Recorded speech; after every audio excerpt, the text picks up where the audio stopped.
El concepto de utopía es un concepto que apunta no a realidades, ni menos a realidades medibles o tangibles. Apunta a sentidos posibles. Sueño de tomar y de desasir, e es mi patria donde vivir e morir. A grande tarefa nossa de passar pelo mundo é exatamente a da briga constante, permanente, pela busca do ser más. Cállate, indio, nada más dijo los mestizos. Por eso ahí poco a poco me empezó a organizar la gente. Anansi, Tejiendo Horizontes, una parceria de IPECAL con la Red de Metodologías Críticas. Vamos entonces más un Anansi. Hoy estamos con Helena, así que me gustaría empezar preguntándote ¿quién eres? Ay, esa es una pregunta profunda, es decir, desde el ser, desde el rol, desde la síntesis del ser y el rol. Bueno, soy una guatemalteca que vive en México. Soy una guatemalteca que optó ser antropóloga, probablemente intentando tener alguna comprensión de la sociedad donde creció. Soy también una mamá y una abuela. Soy también una docente por elección que ama la investigación. Bueno, creo que he definido como los roles de los que podrían dar cuenta de mí. Claro, casi cada uno merecería como decir mucho al respecto y seguramente terminarían articulándose y entonces aparecería a que verdaderamente soy. Bueno, empiezas enfatizando 2 veces que eres guatemalteca, ¿no? Uh-huh. Y dentro de esa énfasis, al hablar que eres también antropóloga, dices, relacionas eso a la comprensión del lugar de donde eres. Uh-huh. Entonces, me gustaría empezando desde ahí. Para ti, ¿qué significa ser guatemalteca? Bueno, esa es... voy a contestar obviamente la que soy hoy, ¿no? Y eso quiere decir haber andado camino, haber abrevado fuentes, haber conocido, haber estado en distintos lugares con distintas personas. Entonces hay como una reconfiguración de ese yo guatemalteco. Entonces, ser guatemalteco para mí, o ser guatemalteca para mí, es venir de una sociedad como muy dolida, permanentemente amenazada, permanentemente en una situación de incertidumbre y en donde las certezas todas tienen un signo negativo, o casi todas. Entonces, eso diría, ¿por qué convoca a una sociedad así a sentirse identificada?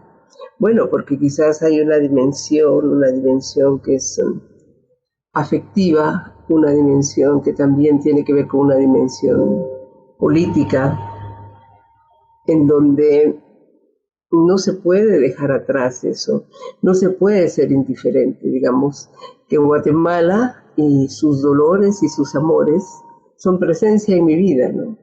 Igual que lo es México, desde luego. Pero y quizás en esta etapa del último año, que ha sido tan peculiar, ha sido como, si todos los humanos sabemos que somos finitos, y esa finitud no sabemos en qué momento ha de materializarse. Este último año creo que eso ha estado como más presente.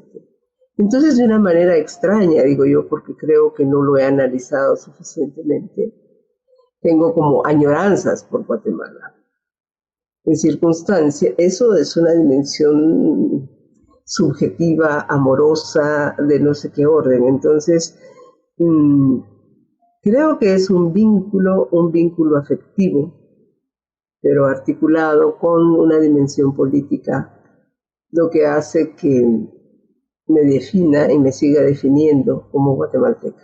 Tú traes una idea bastante fuerte, ¿no? Que es un lugar del ser guatemalteco articulado a 3 dimensiones. La primera, un lugar de permanente dolor, un lugar de incertidumbre y un lugar donde todas las certezas tienen un signo negativo. Y articulas también a ese lugar una dimensión política. ¿Podrías decirnos lo que para ti es ese político desde una dimensión como esa que nos presentas? Bueno, para mí una dimensión política creo que la pienso desde la potencialidad del sujeto, es decir, un sujeto potente capaz de hacer e incidir en su realidad. Y yo creo que en Guatemala, si fui tan asertiva en hablar de esto, creo que por ahí puse un casi, donde decía que casi todas sus certezas son de mal signo. Voy a recomponer eso. No, hay algunas certezas que tienen un componente floreciente, un componente luminoso. Y esas certezas vienen como de la expresión política de grupos sociales, de pueblos originarios sobre todo, en un momento histórico, hablando, en el que mi lectura de eso es como son aquellos que en quienes Guatemala podría fijar realmente unas posibilidades de futuro. Entonces, la política como potencia, la política no como en los cánones antiguos o partidistas o de posturas. Bueno, no niego que esta otra forma de organización no tenga un componente político, pero creo que es uno más complejo, ¿no? Que convoca a ese sujeto colectivo que son los pueblos originarios, a esa forma distinta de organización que tienen. Y creo también, y tal vez ese es el lado oscuro de esta, o la otra cara de esta moneda, que precisamente por la historia guatemalteca la historia sigue corriendo como en 2 vertientes, aquella de los pueblos originarios y aquella de los ladinos, o sea, los mestizos, que ahí se llaman ladinos. Es como si ahí hay un diálogo, o más bien una ausencia del diálogo que no acaba de resolverse. Es como si las heridas profundas de tantos años no tienen solución. Entonces, esa es mi idea de política, la potencialidad de sujetos, pero como te digo, la otra cara de esa moneda es esa que yo no acabo de ver, por lo menos en mi término de vida, desde luego que no, pero ni siquiera un palazo más largo, como Guatemala, como un pueblo en donde se articulan sus diferencias étnicas, sociales y de todos los órdenes. Eso. Bueno, me llama atención porque tú nos traes la apuesta de la potencia desde la expresión política de los grupos originarios. Uh-huh. Y no sé si de manera tan casual, justamente en ese momento estás trabajando en Guerrero en proyectos desde eso que tú dices, ¿no? Tu elección en ser docente. Has trabajado con pueblos originarios en México también y haces una apuesta del debate con las otras epistemes. Uh-huh. Entonces, me gustaría primero que nos hablara un poco de lo que haces ahí, cómo ha sido esa relación y cómo ves esos aprendizajes que has vivenciado en México en relación con ese potencial político de los pueblos originarios. Bueno, mira, yo creo que para hablar de esto es Oaxaca, es el estado de Oaxaca en donde estoy. Debería ir como a unos antecedentes. Cuando yo decía estudiar antropología en Guatemala, que eso fue allá por los años 70 del milenio anterior, para que suene más dramático, bueno, era un poco exótico, pero de todos modos, aún entonces habían cosas que yo diría que por intuición, más que por una racionalidad brillantísima, era como que era incoherente, sin tener yo entonces la posibilidad de nombrarlo. Y esto era que había un modelo de pensamiento científico y el uso de un solo método a partir de ciertos pasos, que en su versión simplificada, como se enseña en las universidades, en el pregrado, es observación, formulación de hipótesis, experimentación, comprobación, ¿no? Y eso, a pesar que había dentro de la misma disciplina diversas posturas teóricas y dentro de las ciencias sociales, ¿no? Había diversidad de todo esto, pero a la hora de resolverlo era uno solo. Entonces, eso, bueno, era algo que a mí me parecía, digamos, por lo menos incoherente, pero una cuestión intuitiva, ¿no? No podía resolverlo. De ahí vengo a México, estudio aquí el posgrado en una institución como muy prestigiosa, pero en donde se volvía a repetir ese fenómeno. Y hasta, por ejemplo, en el sentido de decir, bueno, ese tema, problema de investigación que te interesa, no es importante porque no era yo cuantitativamente importante, porque era solo un segmento mínimo de la población. Entonces, como esa suma de incoherencias para mí, hicieron de la misma manera como ir buscando otra forma, ¿no? Otra forma de abordar la investigación sin tener realmente la posibilidad de colocarme. Ahí sí debo reconocer que una ruptura paulatina para mí, porque en realidad fue mi encuentro con la propuesta simelmaniana, ¿no? Pero bueno, eso es en este nivel. En Oaxaca trabajé con un pueblo, una comunidad con dos en realidad, de los Ayuk, de la Sierra Norte del estado. Esa investigación buscaba desplegar distintos escenarios comunitarios en esas formas reflexivas que permitieran a los Ayuk pensar desde sus propias categorías temas como la desigualdad social, como la educación, es decir, como temas muy importantes que no es que no les preocupen, pero que normalmente se abordan desde una lógica, una lógica muy escolarizada, muy pautada en patrones académicos. Entonces,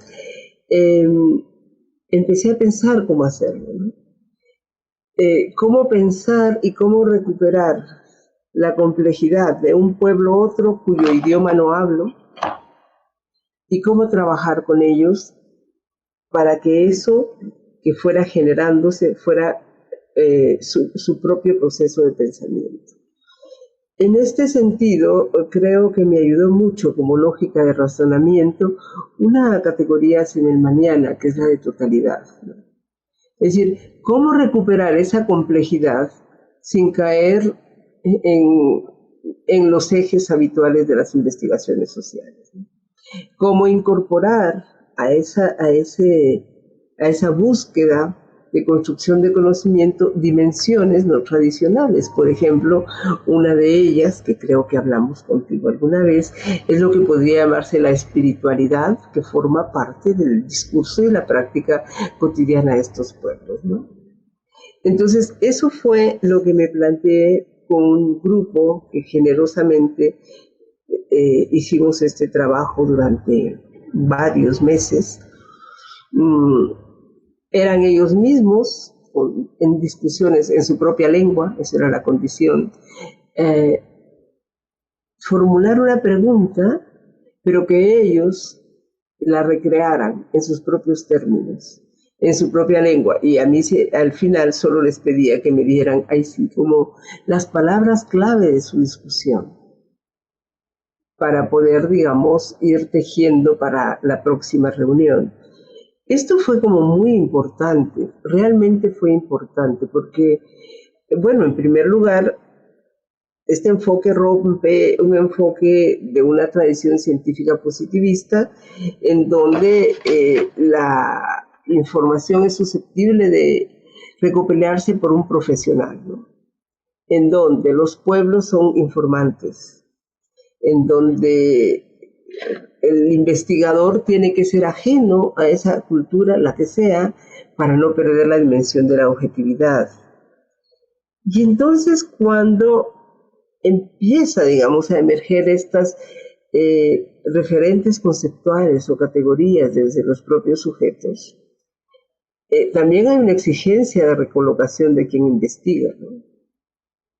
Es decir, yo ya no puedo ir a contarles su historia, yo no puedo irles a decir en dónde están y cómo están, porque hay una colocación definitiva y eso es potencialidad política para mí. Ahora, por ejemplo, en este mismo momento, la Universidad Autónoma Comunal de Oaxaca, que es una universidad indígena que fue aprobada por decreto en septiembre del año pasado, está consolidándose en sus programas. Y la búsqueda es la misma, ¿no? Es decir, programas que respondan a ellos, a su historia, a sus necesidades. Y desde luego que emergen preguntas, ¿no? Es decir, ¿qué queremos? Como perpetuar el aislamiento, que pierdan vínculos o posibilidades de diálogo con otros espacios. Yo diría que no se trata para nada de eso. Simplemente se trata de que sea un diálogo horizontal, un diálogo desde las propias necesidades, las propias formas de concebir el conocimiento por estos pueblos. Pero no sé si le contesté a eso o me fui por otro lado. Bueno, tú cierras hablando de formas de concebir el conocimiento y el diálogo horizontal, como hablando que algo que aprendiste fue que no querían quedar aislados. Y eso resuena algo que dijiste de Guatemala, que para ti el problema central es la ausencia del diálogo que no acaba de resolverse debido a las heridas profundas que no tienen solución en la relación de ladinos y pueblos originarios. Dentro de eso que tú nos relatas desde Oaxaca, de esa forma de concebir y de eso que tú nombras diálogo horizontal, ¿qué relación tiene con esas heridas profundas de la relación entre ladinos y pueblos originarios que tú comentas? Bueno, yo creo que es 500 años de historia, un poquito más, con los matices propios de cada estado-nación, pues no pueden negarse ni soslayarse, ¿no? En algunos sitios, como en Guatemala, dramáticamente esto tiene una vigencia impresionante. Esa categoría epistémica, bueno, una categoría de Aníbal Quijano, la de la colonialidad del poder, en su dimensión epistémica es muy potente para entender esto, ¿no? Esa colonialidad que tocó todos los aspectos de la vida de los pueblos, ¿no? Y que se configuró como una necesidad para legitimar la jerarquización, la sumisión y todas las formas opresivas que siguen teniendo actualidad, ¿no? Que siguen existiendo quizás más matizadas, quizás un poco disfrazadas, pero con injerencias verticales, con formas permanentemente dirigidas a moldear subjetividades, a negar que hay una otredad, ¿no? Y a decir a veces implícitamente por la vía de las reformas, de los centros educativos, de todas estas instancias, es decir, que sí puedes estar siempre y cuando, y ese siempre y cuando empieza. Yo una vez leía programas de las universidades multiculturales aquí en México, ¿no? Entonces lo que llamaba la atención era que en todos había como uno o dos semestres que se llamaban de nivelación, para que aquellos que venían de los pueblos originarios a la universidad cultural se nivelaran. Ahí hay un implícito, hay un parámetro implícito, ¿no? Se tiene que nivelar, se tiene que igualar a algo, ¿no? Entonces hay formas incluso muy amables, pero que todas se sostienen, o su sustrato es ese, ¿no? Entonces yo desde luego no asumo ni pretendo asumir la voz de un pueblo originario, desde luego que no. Estoy hablando de mi experiencia, de mi transitar, a veces de mi transitar real y concreto, y a veces, como es el caso de Guatemala, sobre todo por la vía de las discusiones, las noticias, la emergencia de nuevas instituciones de los pueblos originarios, la manera como emergen y se colocan en la sociedad. A pesar de que en un periodo histórico, pero muy, muy reciente, o sea, los años 80 para ahora, es decir, fueron los pueblos que sufrieron el genocidio más terrible de la historia reciente de Guatemala.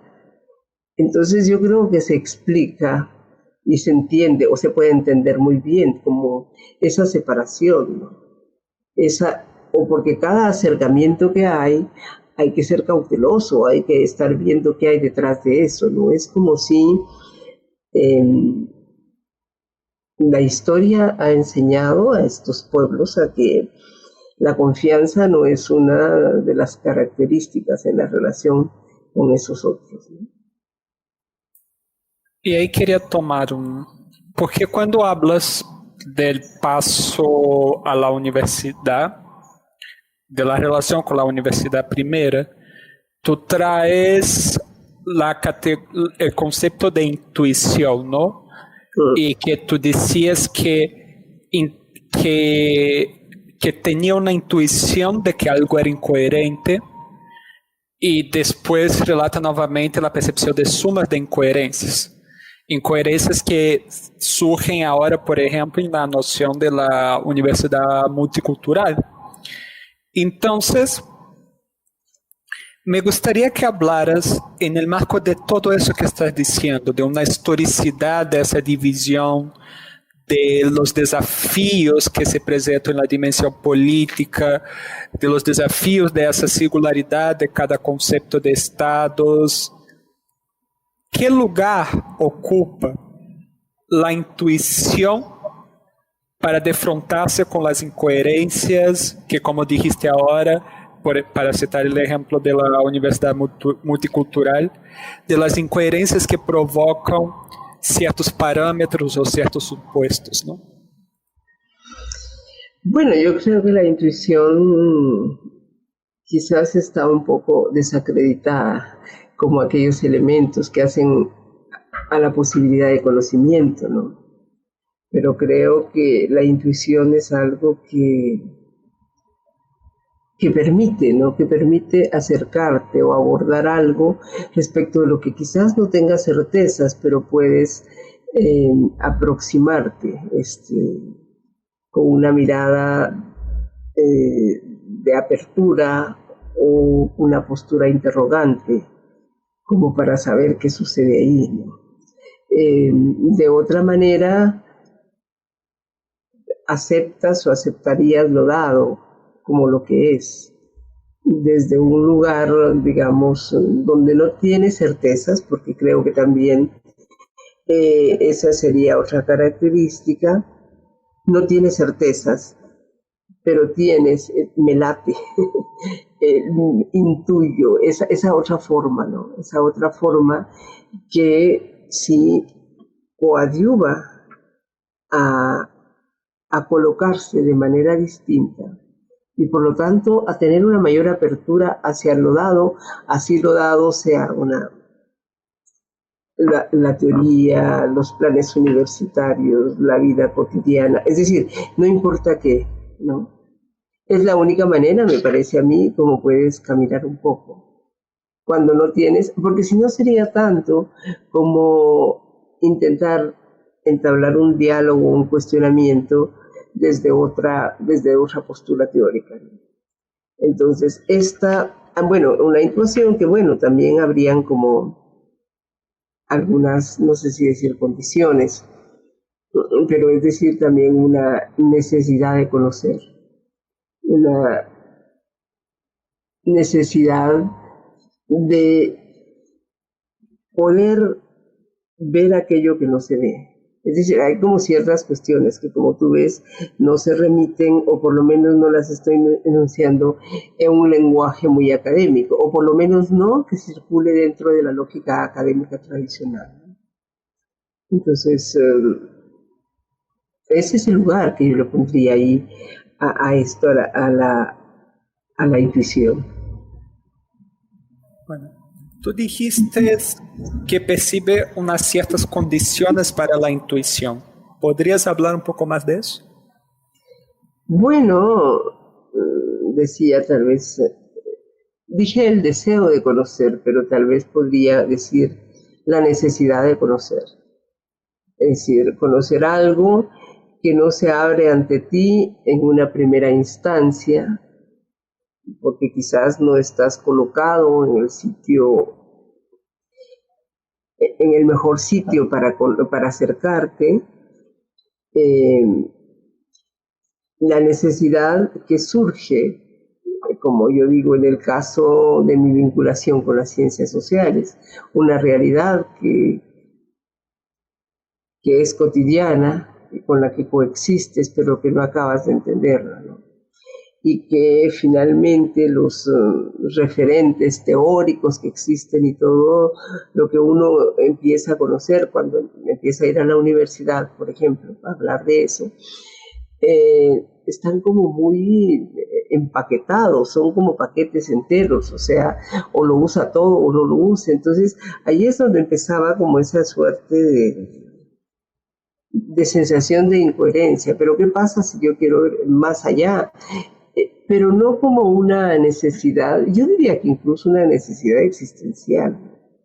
Y eso ya lo lleva, a cuestiones más, supongo yo, más personales, ¿no? Es decir, el ver cotidianamente a los pueblos. En Guatemala, cuando yo era chica, ahora ha cambiado un poco, pero no tanto. Los pobres eran siempre indígenas, los marginados eran siempre indígenas.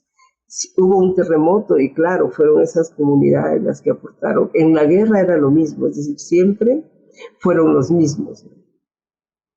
Y bueno, aquí tal vez tendría que traer un dato biográfico. Mi padre era un abogado y él trabajó en alguna época de su vida con pueblos indígenas. Entonces yo recuerdo que muchas veces para pagar algún trabajo que él había hecho, le traían piñas o una gallina o cosas de esas. Entonces, y bueno, él no vivía, él vivíamos nosotros en la ciudad, pero su pueblo de origen era en el oriente del país. Allí es la etnia chortí, maya chortí, que habita, una etnia muy diezmada, pero que existe aún. Entonces, una Navidad, más bien cerca de la Navidad, a él lo invitaron a participar en la celebración de una cofradía que era de este grupo chortí. Y él, yo digo que con continuo con sensibilidad, me llevó con él, ¿no? Y yo estaba como fascinada, ¿no? Era un sitio donde era la convocatoria de los sentidos. Entraba a un sitio donde habían agujas de pino regadas que daban un aroma muy fuerte. Las mujeres rezaban en idioma chortí, entonces era como un murmullo. Era una celebración que yo debo haber tenido 10 años. Yo no alcanzaba a comprender de qué se trataba eso, ¿no? Y luego de eso, algunos meses después, él me regaló un libro que se llamaba Los Chortís de Guatemala. Esas, digamos, que fueron como las cosas que fueron de alguna manera orientándome hacia una sensibilidad distinta hacia los pueblos indígenas, ¿no?, de Guatemala. Y luego, pues bueno, llegó la guerra y su brutalidad, llegó el genocidio.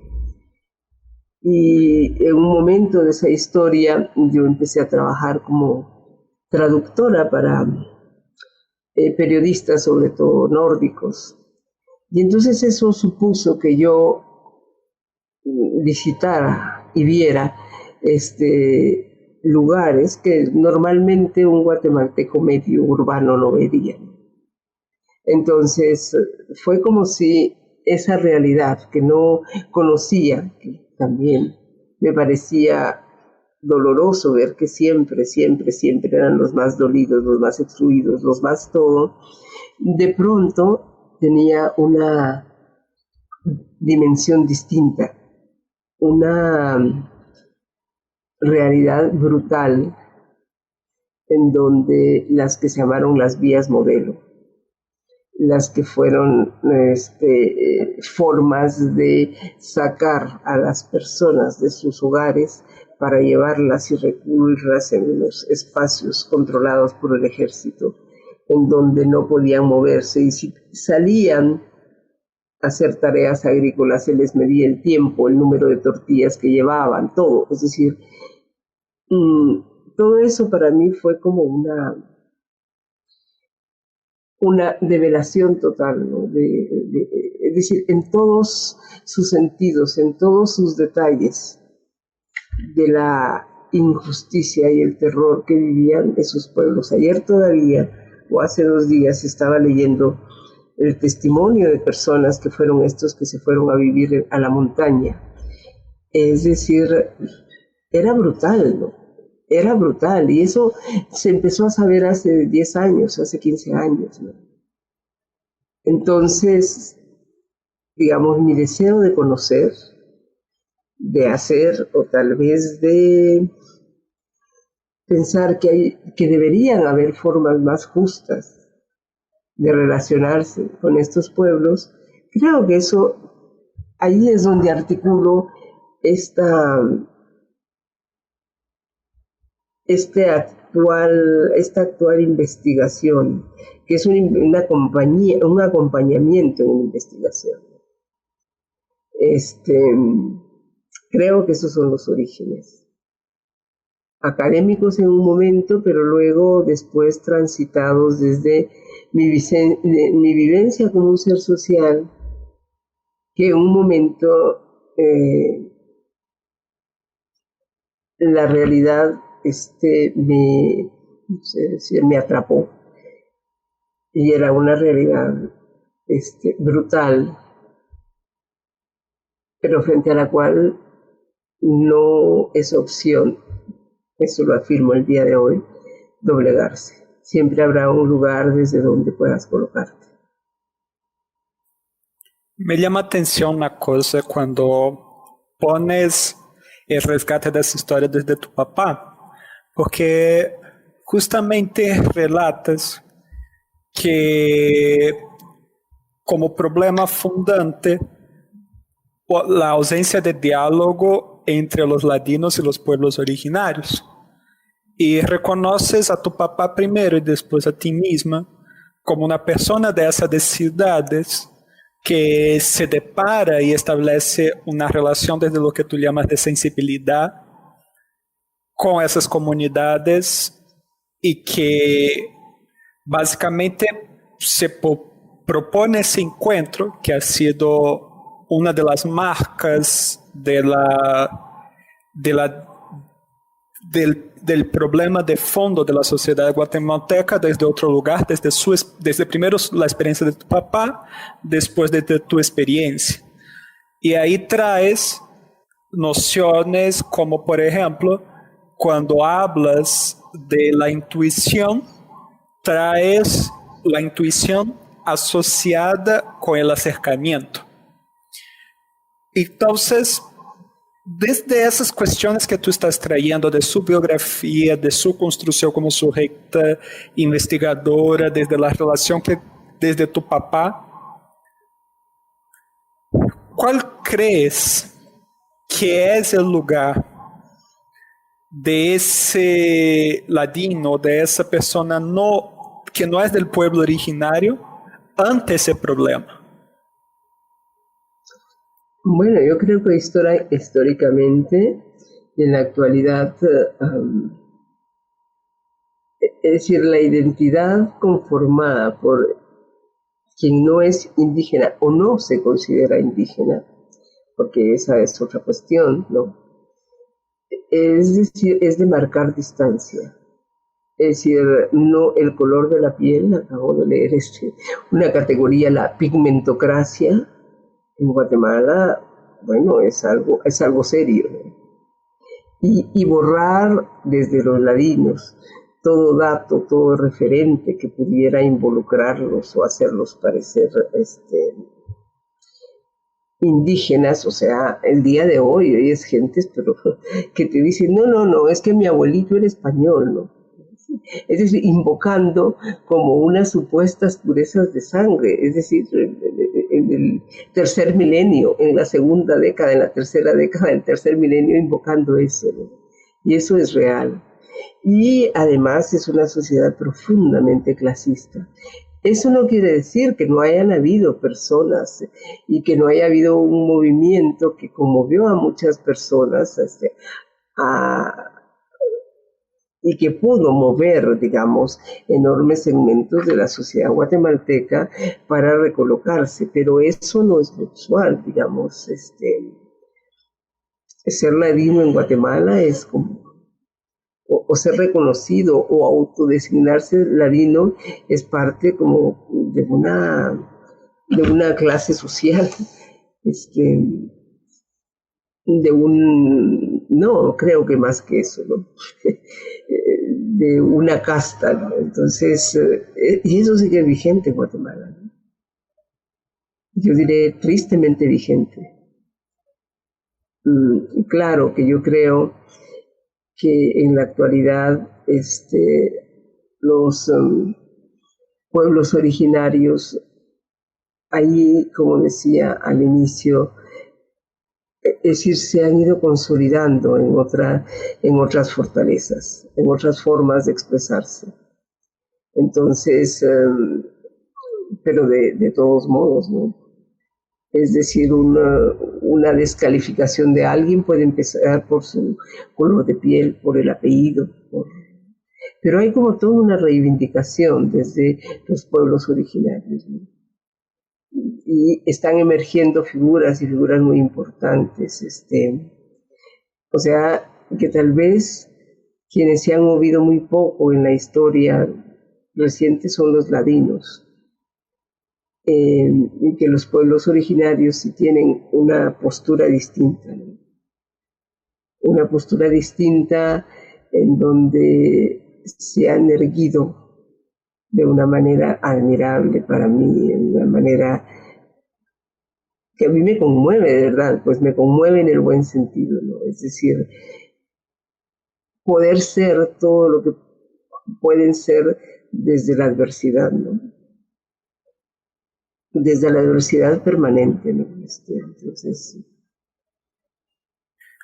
Pero entonces, ¿cuál es el lugar de alguien que no es de esas comunidades, pero hace ese reconocimiento en esa dimensión que tú traes? Porque tú pones el enfoque en las potencialidades de ese sector, pero entonces, ¿cuál es el lugar de alguien que cumple funciones como la que tú dices, ¿no? Las funciones como que, por ejemplo, ejerció tu papá, ejerciste tú como traductor, de esos otros que son reconocidos como otros desde las propias comunidades, pero que buscan otras formas de acercamiento para utilizar un concepto que tú dijiste. Bueno, yo creo que esa colocación no ha sido estática en el tiempo. Yo me imagino que hace unos 30, 40 años, pues bueno, habían mucha presencia de proyectos de desarrollo, de presencia en las comunidades, de estas buenas personas que hacían cosas a favor de las comunidades, y creo que eso sigue existiendo. Siguen existiendo también, es decir, no estoy diciendo que no lo haya, pero creo que en este momento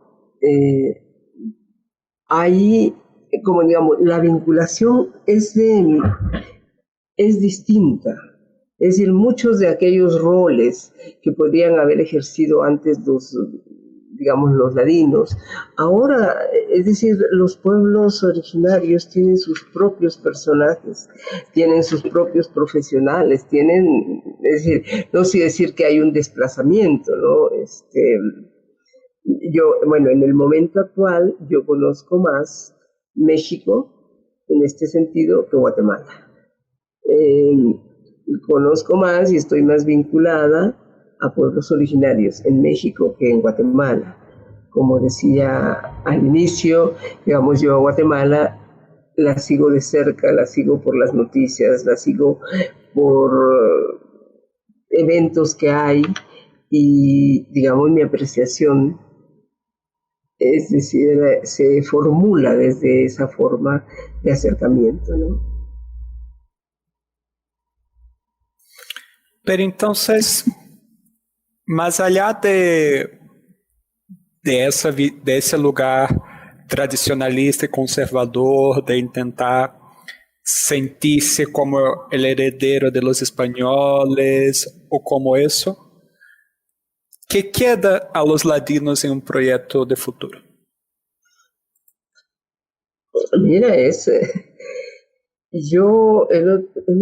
hay una breve participación que tuve en IPECAL en el mes de octubre, yo ahí recuperaba una noción que Zimmerman categorizó, que era la de alma rota, ¿no?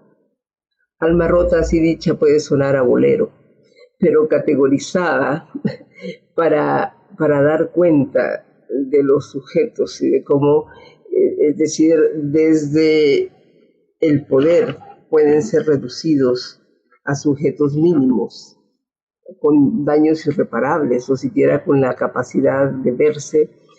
Creo que es una categoría muy potente. En aquel momento yo hacía la lectura de algunos editoriales, de periódicos de mucha circulación en Guatemala, y era así como algo bastante parecido al muro de los lamentos, ¿no? Es decir, hablar de lo que no se tiene. Mira, pasan cosas terribles en términos de la corrupción. Y claro, hay gente que sale a la calle. Con todo y coronavirus hay marchas, hay plantones, es decir, eso es real, pero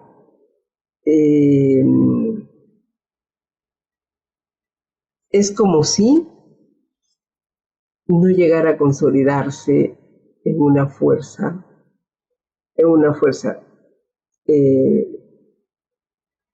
con potencialidad suficiente. Claro, yo subrayo, lo digo desde aquí, lo digo desde México, desde el lugar que me permite la distancia, pero esa es mi percepción. Hay como claro, es un país en donde hay 50,000 detenidos desaparecidos, hay 250,000 muertos de la guerra que sucedió hace menos de 40 años.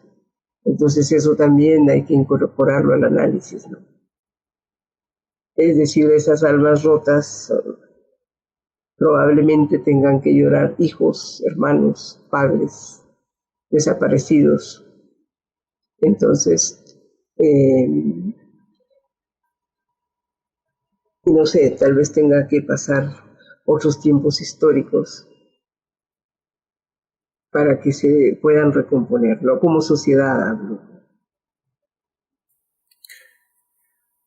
¿Y cómo la intuición desde el acercamiento puede permitir acercarse a ese dolor y ayudar en esa tarea histórica de salir de ese lugar? Bueno, probablemente creo que una exigencia sería presencia real, la que yo no tengo ahora.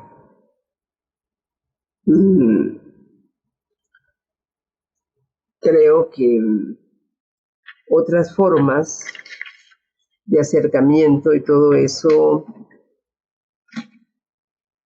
en principio son complejas, ¿no? Es decir, son complejas en el sentido que uno puede tener vínculos. De hecho, tengo enormes vínculos con 2, con 3 amigos en Guatemala, personas entrañables que algo hacen desde la crítica periodística y esto, pero siento que una fragmentación enorme. Ahora, eso es como una manera,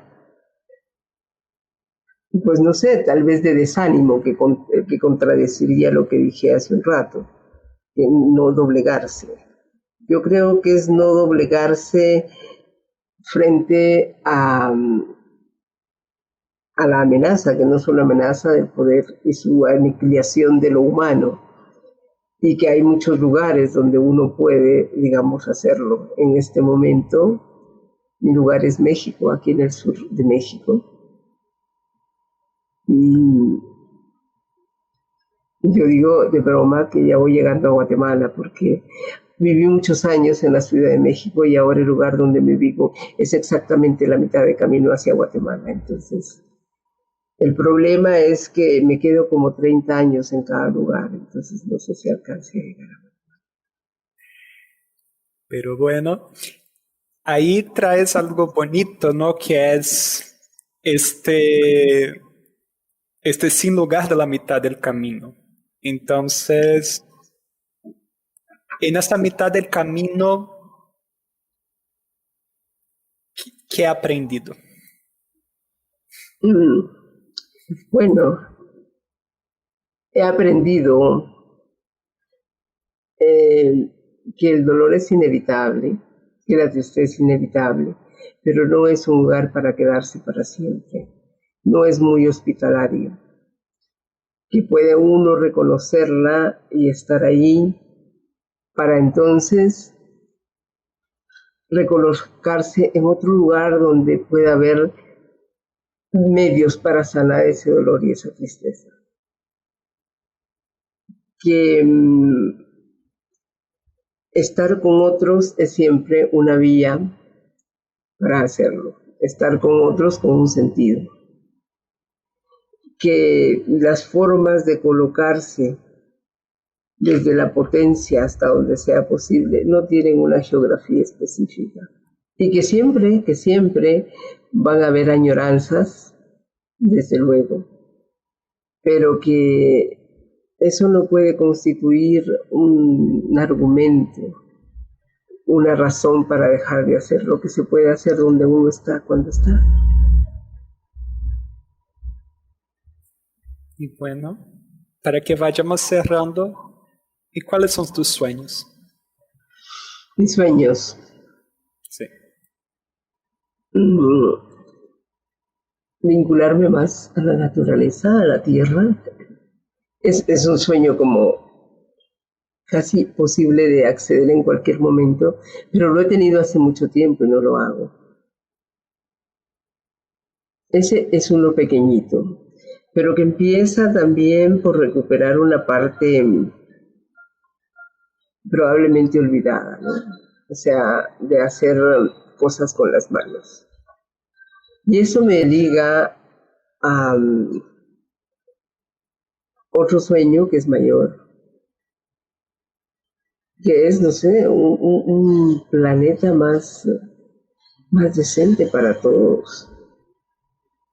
Es decir, ahora que la información circula por todos lados y uno se da cuenta de cómo el país, el mundo, el continente se ha reducido a la nada, es casi un imperativo ético, creo yo, empezar a hacer algo por el ambiente, pero eso involucra personas, ¿no? No puedo pensar, no hay nada que yo piense sin que no esté asociado a las personas, ¿no? Es decir, si yo pienso en un mejor planeta, pienso un mejor planeta para las personas que lo habitamos, ¿no? Para todas. Si yo pienso vincularme más con la Tierra, es también pensando en eso, porque hay miles y miles y miles de personas que diariamente hacen eso y es como una tarea minimizada de su importancia. Experimentar qué es eso, pero sobre todo, y el sueño mayor sería, no sé, que todos, ojalá, me temo que no lo alcance, eso sí, podamos hablar desde quién somos, a los otros, a quiénes son, y que a pesar de eso se puede establecer la comunicación. Que no tenga uno que ir pensando qué se dice o cómo se dice, porque el otro puede ofender al otro, porque el otro no. Ojalá algún día eso sucediera. Pero hasta este momento creo que estamos en un aprendizaje. En ese sentido sí soy optimista.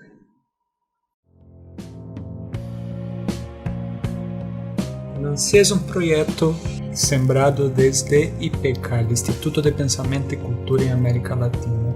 Acesse nuestro site www.ipecal.edu.mx o nuestra página de Facebook para conocer un poco más de nuestro proyecto.